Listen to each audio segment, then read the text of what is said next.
Shalom, shalom, shalom. Nous disons merci à notre Père Céleste de nous accorder encore cette souffle de vie. Je suis évangéliste Boniface Matenda. Nous voulons partager quelque chose de la part de Dieu. Vous le savez que ce n'est pas à notre habitude de dormir et de se réveiller. Tu peux dormir, mais quand tu te réveilles, peut-être tu peux être à la morgue.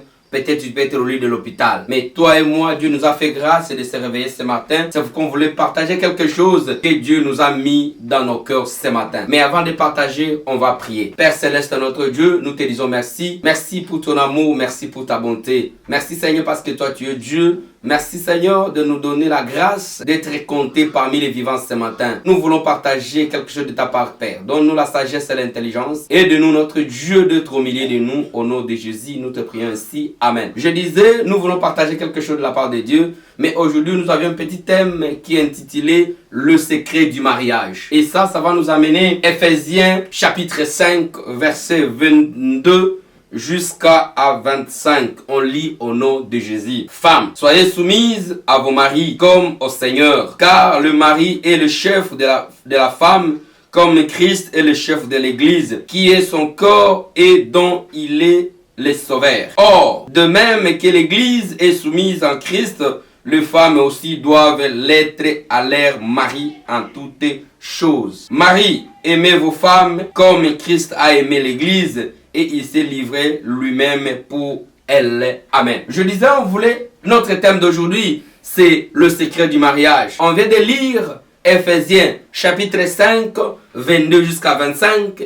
Il y a deux mots qui m'intéressent. Premier mot, c'est la soumission de la femme. Et deuxième chose, c'est l'amour de l'homme. Laissez-moi de vous dire quelque chose. Il y a un serviteur de Dieu, je l'ai suivi un jour à la télé, il a dit, pour que la femme soit soumise, il faut que l'homme soit responsable. Non, Dieu nous a pas dit ça. Dieu nous a dit, il a donné l'ordre. Si vous regardez le sens de cette verset biblique, Dieu a donné l'ordre à la femme. Il a dit à la femme, femme, soyez soumise. Et l'homme, aimez ta femme. Ce sont de l'ordre que Dieu a donné. Parce que la nature de la femme, elle n'est pas quelqu'un qui peut être soumise. C'est pourquoi Dieu a donné l'ordre à la femme. Laissez-moi de vous dire ce matin, ma soeur qui me suit maintenant. Vous savez, beaucoup de gens se trompent. Ils disent que non, la prière, clé du mariage. Oui, on ne disconvient pas. Mais la clé du mariage pour la femme, c'est la soumission vers l'homme.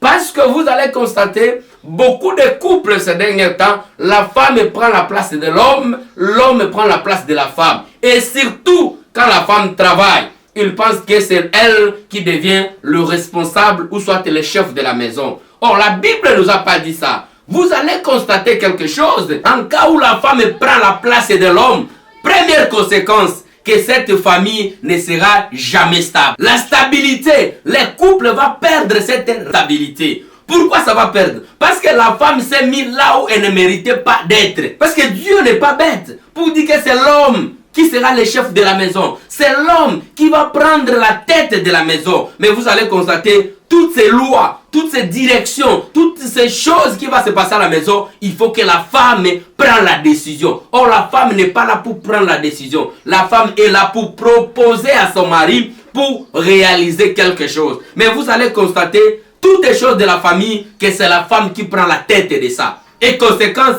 cette couple ne va pas durer. Conséquence, cette couple va vivre dans la dispute et dans la distraction totale. Pourquoi? Parce que la femme s'est mise à la place qu'elle ne mérite pas. Mon frère et ma soeur, ne pensez pas que d'aimer ta femme, c'est lui donner ta place dans le couple. Non. Que ce soit ta position sociale, que ce soit ta position économique, tu ne peux pas céder ta place comme le chef de la maison. Oh, Dieu a donné l'exemple. Il a dit quoi? L'homme soit le chef de la maison comme Jésus est le chef de l'église. Donc, tu ne peux pas dire que non, aujourd'hui, nous, le chrétien, soit nous, les enfants de Dieu, on prend la place de Dieu, ou soit on prend la place de Jésus. Non, ça ne peut pas marcher. Jésus reste Jésus comme le chef de l'église, et l'homme reste l'homme comme le chef de la maison. C'est pourquoi vous allez constater, aujourd'hui, il y a beaucoup d'enfants qui sont autrement appelés les chèques chez nous. Ils sont appelés les chèques. Pourquoi les chèques? Parce qu'il y a une multitude de divorces. Pourquoi il y a beaucoup de divorces? Parce que la femme cherche à prendre la place de l'homme. Que ce soit l'homme, il est irresponsable. Que ce soit l'homme, n'a pas du travail. Que ce soit l'homme, n'a rien. La femme reste toujours la femme devant son mari. Donc, la femme, comme il s'apprend en tête, il commence à prendre la décision qu'il ne mérite pas à prendre. C'est pourquoi vous allez constater, il n'y a pas l'harmonie dans le couple. Il n'y a pas la paix dans le couple parce que la femme prend tout ce que l'homme pouvait prendre.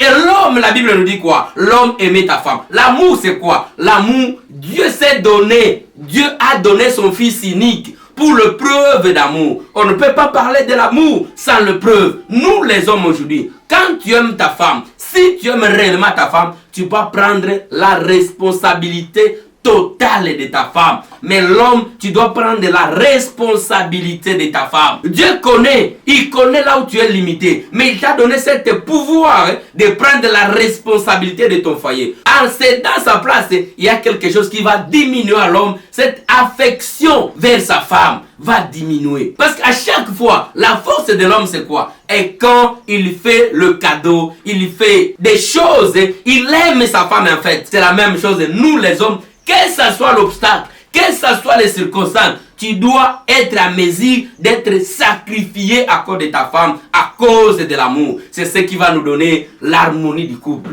Les couples, ce n'est pas ce qu'on pense que non, on va aller à Mangengengue, on va aller dans les montagnes, on va aller dans l'église pour prier. Oui, on peut prier. Mais si les comportements ne changent pas, si l'attitude que Dieu a dit dans sa parole ne change pas, vous allez passer votre temps inutilement. Aimez ta femme, sois soumise à la femme. Femme, sois soumise. L'homme, aimez ton mari, aimez ta femme en fait. Aimez ta femme pour te permettre que votre couple soit dans l'harmonie et soit dans la paix. L'homme reste à ta place, la femme reste à ta place. S'il y a seulement le changement de la place, automatiquement, il n'y aura plus l'harmonie dans votre couple. Que Dieu nous aide, que Dieu nous donne la force, parce que ce n'est pas facile. Aimez ta femme. Femme, aimez ton mari. Sois soumise devant ton mari. Que Dieu nous bénisse et qu'il nous accorde son amour. Merci beaucoup pour aujourd'hui. Prochainement, n'oublie pas d'aimer notre TikTok, de s'abonner dans notre page YouTube Matenda TV. N'oublie pas. Et notre page Facebook. Que Dieu vous bénisse. Seigneur notre Dieu, regarde cette couple qui sont dans les turbulences en ce moment. Notre Dieu donne la paix et la joie à notre Dieu. Accorde l'amour dans cette couple, notre Dieu qui nous suit maintenant, Seigneur. Regarde ceux-là qui se préparent pour le mariage. Notre Dieu accorde et accompagne-les. Toi qui es Dieu d'Abraham, d'Isaac, de Jacob, au nom puissant de Jésus-Christ, nous te bénissons aussi. Amen. Que Dieu vous bénisse. Amen.